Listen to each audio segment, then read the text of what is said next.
बिस्मिल्लाहिर्रहमानिर्रहीम। अस्सलाम वालेकुम नाज़रीन, मैं हूं शमशाद निज़ामी और आप देख रहे हैं निज़ामी न्यूज़ नेटवर्क। नाज़रीन, आज हम बात करेंगे सरदार तनवीर इलियास साहब वज़ीर-ए-आज़म आज़ाद कश्मीर की वो गुफ्तगू जो आजकल मीडिया पे छाई हुई है, और साथ हम चौधरी लतीफ़ अकबर साहब के बारे में बात करेंगे और तहरीक आज़ादी कश्मीर में इन लोगों के रोल और बल्दियाती इलेक्शन के हवाले से बात करेंगे। नाज़रीन, सरदार तनवीर इलियास आज़ाद कश्मीर के उन लोगों में शामिल हैं जिनका आज़ाद कश्मीर की सियासत से कोई ताल्लुक़ नहीं है, और उनकी जो अपनी गुफ्तगू है जलसों में या मीडिया के साथ जो गुफ्तगू होती है उसमें भी वो ये ज़ाहिर कर देते हैं कि उनका आज़ाद कश्मीर की सियासत से या सियासत से ही कोई ताल्लुक़ नहीं है। वो एक कारोबारी शख्सियत के मालिक हैं और बेहतरीन कारोबार वो करते हैं। उनका मुझे नहीं पता किस किस्म का कारोबार है, अलबत्ता प्रॉपर्टी के हवाले से मुझे थोड़ी बहुत इत्तलात है कि वो काम करते हैं। लेकिन जब वो जलसों में गुफ्तगू करते हैं या प्रेस के साथ बात करते हैं तो उससे ज़ाहिर होता है कि वो जो शख्सियत कैसी है। गुज़श्ता दिनों उन्होंने चौधरी लतीफ़ अकबर साहब के बारे में तहरीक अदम एतमाद के हवाले से बात की, तो उनके जो अल्फाज हैं उन अल्फाज को मेरे ख्याल में पीटीआई का भी कोई संजीदा तबका पसंद नहीं करता है, वो जो उनके वो अल्फाज थे। तो अभी चूँकि मैं सरदार तनवीर इलियास साहब के हल्का इंतखाब से मेरा गहरा ताल्लुक़ है और नौमरा में से मेरी वाकफ़ी होता है, और नौमरा में मैं वहाँ के नौजवानों के साथ में वाक़ुफ़ हूँ। ये जो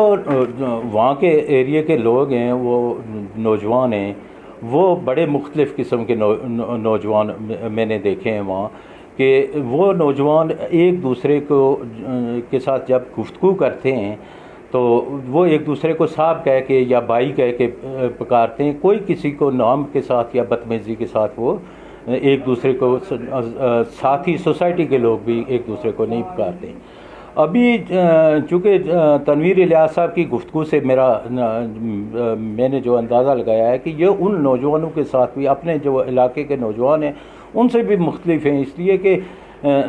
इनका कल्चर भी वहाँ के नौजवानों के साथ नहीं मिलता। वो बड़े बाखलूस और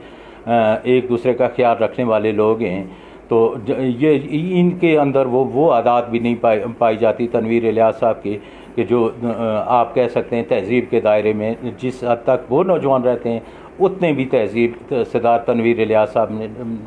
में हमने नहीं देखी। आपने भी वो देखा होगा, वो क्लिप सोशल मीडिया पे वो चलता है कि ऐसे अल्फाज वो तनवीर इलियास साहब इस्तेमाल करते हैं कि जो कि कोई ये तसव्वुर भी नहीं कर सकता कि वो अल्फाज एक प्राइम मिनिस्टर के अल्फाज हैं। मेरा चूँकि इन सियासी लोगों से अक्सर इख्तलाफ ही रहता है कि ये इनका तरीक़ाकार, चूँकि सियासतदान और आवाम ये दो कबीले हैं। मैं हमेशा ये कहता हूँ कि ये दो कबीले, सियासतदान अपना वोट हासिल करने के लिए आवाम को इस्तेमाल करता है, लेकिन कभी भी आवाम के फेवर में कोई फ़ैसला नहीं करता। इक़्तिदार में जाने के बाद ये अक्सर आवाम को भूल जाते हैं। बात तनवीर इलियास साहब की हो रही है, तो तनवीर इलियास साहब ने जो अल्फाज इस्तेमाल किए वो नापसंदीदा अल्फाज हैं और इनके अपने कल्चर के साथ मैच नहीं करते, जिससे ज़ाहिर ये होता है कि इनका रावलाकोट की या बंगोई की या उरना मेरा के कल्चर से भी इनका कोई ताल्लुक़ नहीं। इसका मतलब ये है कि ये लाहौर में ही रहे हैं और लाहौर की लैंग्वेज इस्तेमाल कर रहे हैं, और सियासत से इनका कोई ताल्लुक़ नहीं है। वो अच्छे बिजनेसमैन हैं लेकिन सियासत से इनका कोई ताल्लुक़ नहीं है। तनवीर इलियास साहब से पहले मोहतरम क़य्यूम नियाज़ी साहब थे, वो अच्छा सियासी कारकुन थे, अच्छे लीडर थे, उनकी गुफ्तगू भी बहुत अच्छी हुआ करती थी। आप मीडिया के साथ गुफ्तगू देखें, उनकी दीगर जो गुफ्तगू जहाँ भी वो करते थे, जलसों में करते थे, तो वो बेहतरीन गुफ्तगू करते थे। लेकिन मुझे अफसोस है कि तनवीर इलियास साहब की गुफ्तगू अच्छी नहीं है। चौधरी लतीफ़ अकबर साहब को जिस हद तक मैं ज़ाती तौर पर जानता हूँ, चौधरी लतीफ़ अकबर साहब के भी अखलाक कोई अच्छे नहीं हैं, لیکن وہ چودھری لطیف اکبر صاحب کے اخلاق اچھے نہ ہونے کے ساتھ ساتھ میں یہ آپ سے گزارش کروں، وہ اچھے سیاسی کارکن ہیں، لیکن وہ کبھی میڈیا پہ یا کسی جلسوں میں اس قسم کی گفتگو وہ نہیں کرتے کہ جس قسم کی گفتگو تنویر الیاس صاحب نے کی ہے۔ مجھے افسوس ہے کہ تحریک آزادی کشمیر کے بیس کیمپ کے وزیر اعظم کی یہ پوزیشن ہے۔ میں چونکہ حلقہ بلوچ سے میرا تعلق ہے اور سردار فہیم اختر ربانی ہمارے حلقہ انتخاب سے تعلق رکھتے ہیں، اور میں یہ سمجھتا ہوں کہ سردار فہیم اختر ربانی ایک سیاسی کارکن ہے، اور سیاسی کارکن لوگوں میں رہ کر یہاں کے لوگوں کے کلچر سے واقف ہو کے اس آدمی نے یہاں کے لوگوں سے ووٹ لیا ہے، لوگوں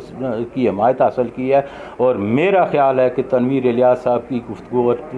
جناب نوجوان آدمی ہے فہیم اختر ربانی، ان کی گفتگو تنویر الیاس صاحب سے بہت بہتر ہے، اور جہاں بھی گفتگو کرتے ہیں مثبت گفتگو ہوتی ہے۔ سیاستدانوں کے عمل اپنے اپنے ہوتے ہیں، لیکن گفتگو اچھی ہونی چاہیے تاکہ دوسروں کو پیغام اچھا جائے۔ یہ جو تحریک آزادی کشمیر کے حوالے سے یہ جو بات کرتے ہیں چودھری لطیف اکبر صاحب کل کی پریس کانفرنس میں بات کر رہے تھے کہ جی ادھر پیغام غلط گیا ہے۔ میں اپنے سارے سیاستدانوں سے یہ گزارش کروں گا کہ ادھر جو پیغام آپ کے جا رہے ہیں نا، ان کا فکر نہ کریں، اپنا دیکھا کریں کہ آپ کے کیا پیغامات ہیں، آپ کے اپنے لوگوں کے ساتھ کون سے رویے درست ہیں۔ وہ پونچھ کی بات کر رہے تھے، پونچھ کے حوالہ جب وہ دے رہے تھے سردار یعقوب خان کی بات کر رہے تھے، یعقوب خان کے اپنے الفاظ ہیں کہ میں ان پڑھ آدمی ہوں، ٹھیک ہے، ان پڑھ آدمی ہونے کے باوجود ان کی گفتگو کبھی جو ہے نا غیر ضروری نہیں رہی ہے، جس طرح کی تنویر الیاس صاحب کی گفتگو ہے۔ تو ان سارے اختلافات کے باوجود جو آپ لوگوں کو، آپ ناظرین کو جو چیز میں بتانا چاہ رہا ہوں وہ یہ بتانا چاہ رہا ہوں کہ آپ نے دیکھا ہوگا کہ یہ سیاستدان ایک دوسرے کے بارے میں، تنویر الیاس صاحب کی پریس کانفرنس آپ نے دیکھی، آپ نے چودھری لطیف اکبر صاحب، فاروق حیدر صاحب اور دیگر کی گفتگو گزشتہ روز پریس کانفرنس دیکھی۔ ان کے اختلافات، آپسی اختلافات آپ نے دیکھے ہیں کہ نہ کہ کتنے پڑے ہوئے ہیں اور ایک دوسرے کے بارے میں کیا خیالات رکھتے ہیں، لیکن یہی سیاستدان جب آپ کے بلدیاتی الیکشن کی بات آئی تو یہی سیاستدان آپ نے اسمبلی میں گٹھے دیکھے ہیں نہیں دیکھے؟ آپ کے خلاف جا کے ایک کر کے یہ ایک دوسرے کے ساتھ ملے نہیں ملے؟ قانون سازی بھی کی ہے انہوں نے نہیں کی ہے، قانون سازی کے لیے انہوں نے اسمبلی میں قرارداد پیش کی ہے نا۔ یہ سب سیاستدان آپ کے مخالف ہیں، آپ کا حمایت والا کوئی سیاستدان یہاں موجود نہیں ہے۔ اس لیے آپ عوام، ایک تو میں جو گزارش کرتا رہتا ہوں، آپ لوگوں سے اکثر میں گزارش کرتا رہتا ہوں کہ ان سیاستدانوں کی وجہ سے اپنے رشتے کبھی نہ ضائع کیا کریں، نہ ایک دوسرے کو فیس بک پہ گالیاں دیا کریں، نہ ایک دوسرے کے خلاف لڑا کریں۔ تنویر الیاس صاحب کے حمایتی تنویر الیاس صاحب کو ووٹ دیے ہیں تو وہ ان سے پوچھیں کہ آپ نے بطور وزیر اعظم کون سا انقلاب برپا کر دیا ہے آزاد کشمیر میں، کہ آپ بطور پرائم منسٹر آپ نے کون سے اقدامات کیے ہیں؟ بیوروکریسی تنگ آ گئی ہے کہ ہم کدھر جائیں، کام کرنے والی بیوروکریسی تنگ ہے، لوگوں کے منصوبے رکے ہوئے ہیں، سابق حکومت کے منصوبے رکے ہیں، نئے یہ تشکیل نہیں دے رہے، ہمارے ندی نالوں کا پانی بہہ کر منگلہ پہنچ گیا ہے، پاکستان میں ہمارے پانیوں سے سیلاب آ گیا ہے، لیکن یہ ہمارے سیاستدان، آزاد کشمیر کے سیاستدان جو ہے وہ لوگوں کو وہ پانی اکٹھا کر کے ان کو پینے کے لیے نہیں دے سکے۔ آزاد کشمیر کی سڑکوں کی حالت دیکھ لیں، آزاد کشمیر کے محکمہ جات کام چھوڑ کے بیٹھے ہوئے ہیں، کوئی محکمہ، کوئی کسی کو بھی آپ لے لیں، کوئی اپنی ذمہ داریاں نہیں پوری کر رہا، جو جس سیٹ پہ بیٹھا ہوا اس سیٹ کا حق ادا نہیں کر رہا ہے۔ میرے کسی لفظ سے اگر آپ لوگوں کو کوئی تکلیف پہنچی ہو تو میں معذرت چاہتا ہوں۔ اللہ آپ کو جہاں ہیں، جیسے بھی ہیں، آپ کو سلامت رکھے، آپ کے پیاروں کو سلامت رکھے۔ مجھے دیجیے اجازت، اللہ نگہبان۔